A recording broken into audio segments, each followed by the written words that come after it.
Today I'm going to be showing you the 3 most important video analytics that you should be looking at in order to create better videos. What people don't really focus on is how to increase audience retention on social media.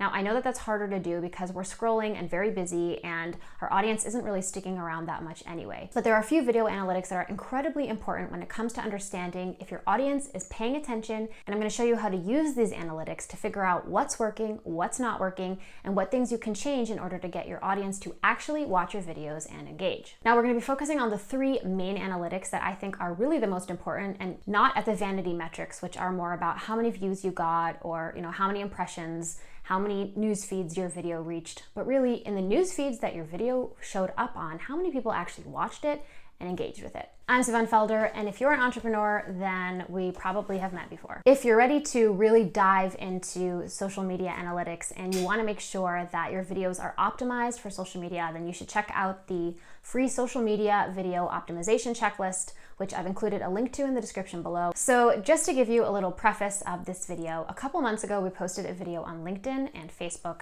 that went pretty viral. Now, what that means is it got a couple 100,000 views in the first few hours. Now, I want to use this as an example of a video, not because it got so many views, but because it got such high engagement, which means that it really struck a nerve in people and got them to comment, talk, share, like, and those things are valuable in terms of us understanding what our audience wants to see and how to then take that and make more videos like that. So what we did was we went through all of our previous video analytics and tried to understand where our audience was paying attention the most, where they were dropping off, what kind of triggered their responses and got them to engage. And then we built an entire video off of those analytics. So if you pay attention to what's working and what's not working and you make changes, the resulting videos will be a lot more effective than if you just guess and put stuff out there.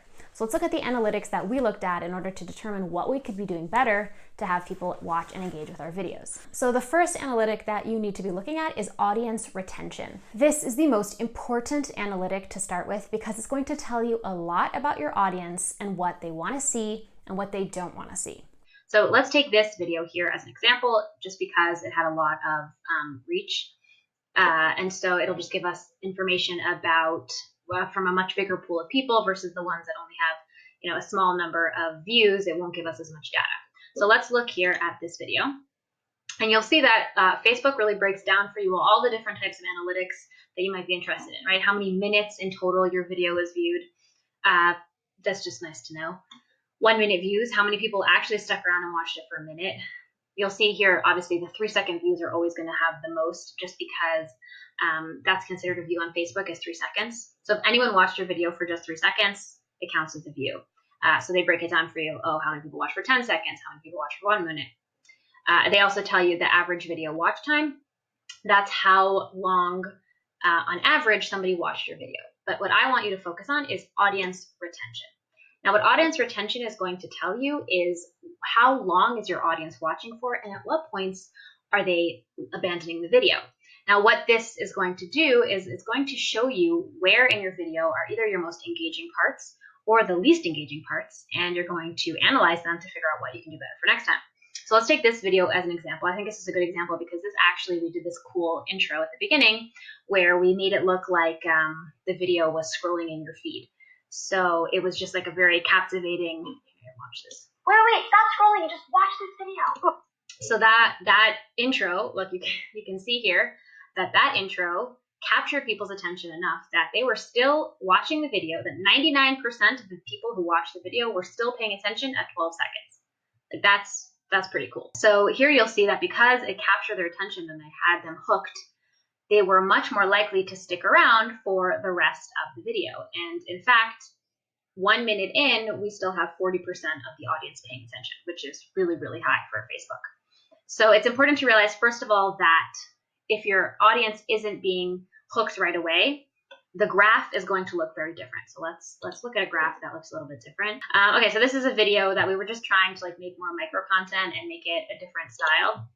And it was just, we were trying something out. It's only 30 seconds. It's not a long video at all. But you'll see here that the graph looks very different, right? Instead, before we had at 12 seconds, 100% of the people were sticking around. Well, here you can see that right away, before you even hit 1 second, 2 seconds, there's a significant dip. And that means that I didn't hook my audience in. what does that look like? What does that mean practically? Either the topic was not one that they wanted to hear about, or this means that my topic was okay, but the way that I introduced it wasn't interesting. It means that when they saw the only 3 types of videos you need for social media, that didn't trigger any sort of emotional response or interest in watching the video. And so because there was no pull, it's very clear here from the gigantic dip that they didn't want to stick around. So what this showed me was, oh, okay, I either didn't introduce the topic properly or they didn't like this topic. And obviously you have to try out a few different videos to really be able to see which it is. But I think that this was it was too broad. Like this wasn't answering a question that anyone had. And I think the significant dip in audience retention really showed me that. So at the same time, even though the average watch time, right, people were watching for 14 seconds, which is considered pretty good, what I see from the audience retention is that they kind of disappeared, right from the beginning. And so this video was not a reflection of me capturing their attention. Let's look at one more video. What the audience retention is also going to show you is at what points your audience are dropping off, and how you can fix that. So you'll see here, again, this was the video that we did that kind of went viral on LinkedIn, where we used a lot of psychology hacks to get people to pay attention. And you can see how effective those psychology hacks really are, because almost 20 seconds in and nearly the entire audience is watching. And that is pretty crazy. So what this showed, and you'll see that the dip is significantly less. At the end, almost 50% are still paying attention. So what this shows you is that if you hook people in at the beginning, they're much more likely to stick around for the rest of the video. Not only that, but you'll see here that Facebook breaks up the graph into 20-second increments.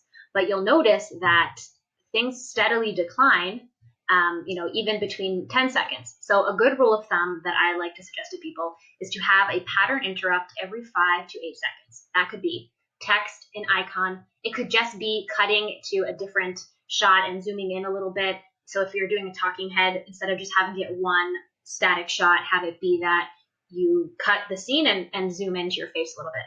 Something that triggers people's attention to reactivate every 5 to 8 seconds. Because the attention span of human is about 8 seconds now. It's gone down from 12, so that's the bad news. But if you can captivate them enough, and you'll see, I think there's one part where here you'll notice, here things start to go down a little bit. And you'll notice that this is kind of like the longest time where there's not really much going on, right? It's just kind of me walking. If you do not capture your audience's attention in the first 5 seconds, then you've lost most of the people who are watching your video. You'll see when you're looking at the curve that there will be a very drastic drop between the first second and the 10th second. And that is because that is when most people are leaving. So do not waste your time starting off with your logo. Don't introduce yourself. Don't put a lot of B-roll shots or a drone shot or establish the setting. Just dive literally right into the video so that people know exactly what this video is going to be about.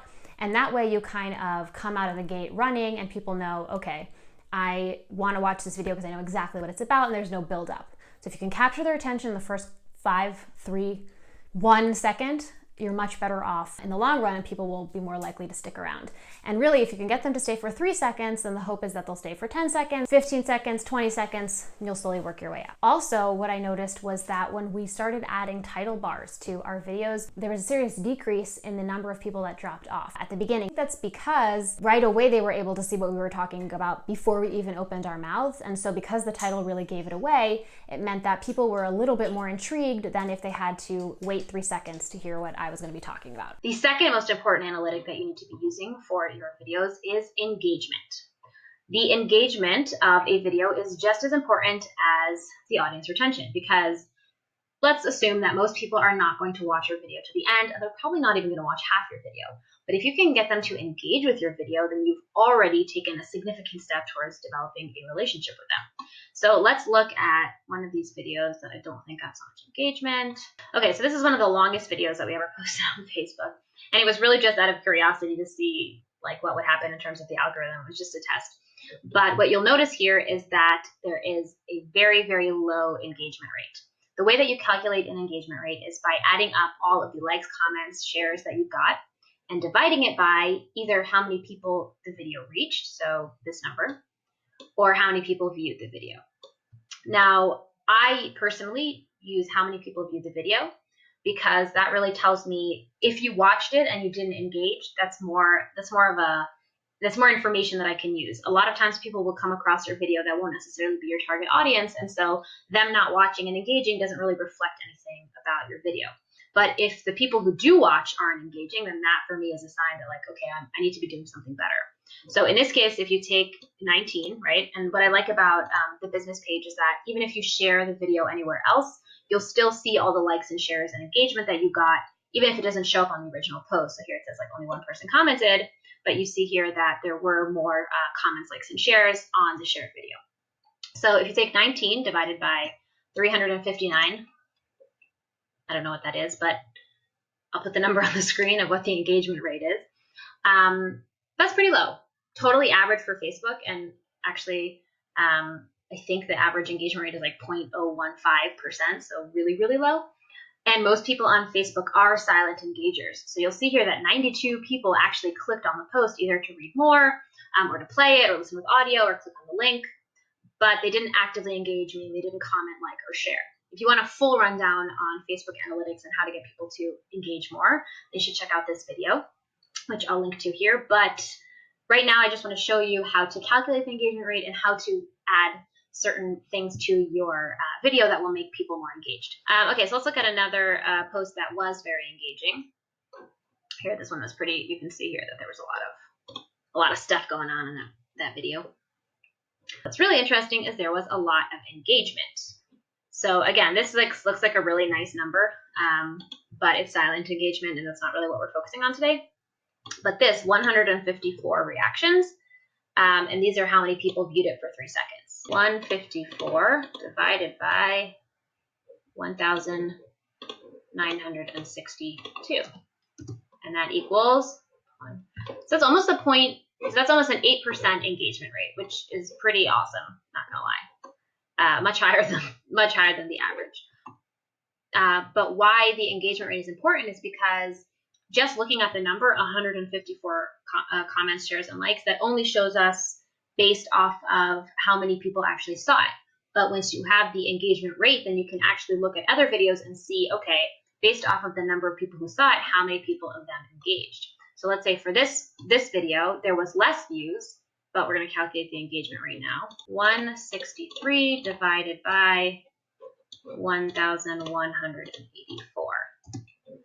Okay, so in this case, even though there was less views and a similar number of reactions, it's almost 14%, which is double what the other one was.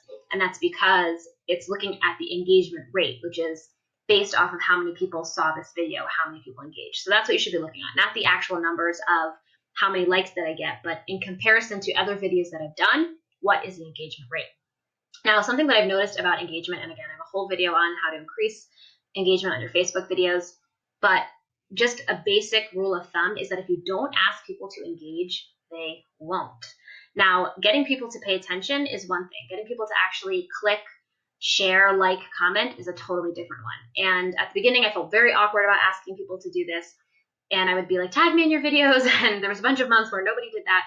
But I didn't let that get me embarrassed. I didn't let that embarrass me. I just kept going. And I was never asking people to, do me a favor. I would always give valuable advice if they tagged me. I'd always comment and like their posts. So after a while of just a few people doing this, it started to become people recognizing that, like, I really was going to engage back with them. So if you're going to ask people to engage, you first of all need to engage with them. And you also need to actually tell them what you want them to do. So in a lot of my videos, I'll say, comment with a specific answer, or, tell me a specific thing that you want to, hear more about. Or if you like this video, please subscribe so I know that it's relevant to you. These kinds of things are all small things that I can ask my audience to do that helps them stay connected with me. Now, you can ask 100 people to like and comment on your video, and they might not. But if you are going and building relationships with other people, if you're going to their videos and commenting, and not even asking them to come to your video, if you're really just doing it from a place of, let me give value to somebody else, you'll find that people are a lot more willing to engage. So that's just a basic information about engagement. But if people are watching your video but they're not engaging, you're only doing half of the process. You need to get people to actively engage with you. And last but not least, we're going to look at the video average percent watched. What does this actually mean? This means how much of the entire video is actually being watched by your audience. Now, it's important to realize that the longer your video is, the smaller the video average percent watched will be. Why? Because if you have a 3-minute video and people are only watching 20 seconds, that'll be a small percentage of the video that's being watched. But if you have a 30-second video, people might only be watching for 20 seconds, but that'll be, almost 80% of the video is being watched. So it's just a matter of understanding that the longer the video is, the smaller the percentage of the video watched is going to be. Why this is an important analytic to have is because it's kind of going to give you an indication at the beginning of where your information should be going. Like a lot of times we think that the climax is supposed to happen at the end of the video, right? And we kind of build up to something and then we have the punchline, but if nobody's sticking around for the punchline, it kind of lost that momentum. So it's really important to look at your analytics in terms of how much of your video is actually being watched, because if you know, like for example, if I see that, so let's take this video that we looked at, for example, right? This video had a 19-second average video watch time, and that was 22% of the video. So it's nearly double the video that we just saw. But it was also half the amount of time. It was only a minute and a half. So what do I see? I see that a minute and a half is actually one of the best amount of times for a video on Facebook or on most social media platforms, because it gives there enough time to be the build up if people want to watch. So it's not 30 seconds. It's like actually a minute and a half. People can get past the first 5 seconds and there's something to talk about. But no one is actually sticking around for more than 20%. So the most important parts of your video should really be falling into that percentage. In this case, because they're watching 20%, that means that let's assume that they got about 20% of the information that I wanted to share. Now, if I put all of the relevant stuff at the beginning of the video and I don't wait until the end to get to the punchline, I can pretty much ensure that my audience will get the same value from the first 20 seconds as they would from watching the whole thing. And that's important because at the end of the day, if your audience doesn't remember you, or if you haven't triggered any sort of emotional response in them, or you haven't gotten them to pay attention, then your video really didn't do anything. So it's not about them watching the whole thing. It's about you maximizing the amount of time that they are watching and making sure that you're getting the most valuable bits in at that point. So if, for example, people are only watching, 3% of your video or 5% of your video, consider shortening it significantly so that you can start increasing that percentage and you get people used to sticking around for more than just, a third of the video. So those are the 3 main analytics that we use to really study our data and understand how to make better videos. Like I said, this video that kind of went viral on LinkedIn, we used all of the tactics that we talk about in order to make it the most engaging. And I think that once we figured out that it was really about hooking people in and then continuously getting them to stay by reactivating their attention every 5 to 8 seconds with pattern interrupts, and also making sure that the video was the optimal length, which was a minute and a half, I think that we really saw that having all of those things really had a huge impact, and the video went far really quickly. So again, it's important to realize that it's not about the vanity metrics. It's not about going viral. It's looking at what you can learn from the videos that do go viral. So I think in this case, it was a really good experiment to take all the things that we had learned from looking at our analytics. What we've actually done is we've combined all of the things that we've learned from using our analytics and created a social media video optimization checklist. And I've included a link to it in the description below. It's a free checklist, which basically will just help you run through all of the different things you need for your social media video in order for it to go the farthest and get the most engagement and really captivate your audience. So check that out. So if you think that this video is worth your time, then hit like or subscribe just so I know that you're paying attention. And let me know in the comments below what you took away from today's video and what you want to see next. And I'll see you next week with another video.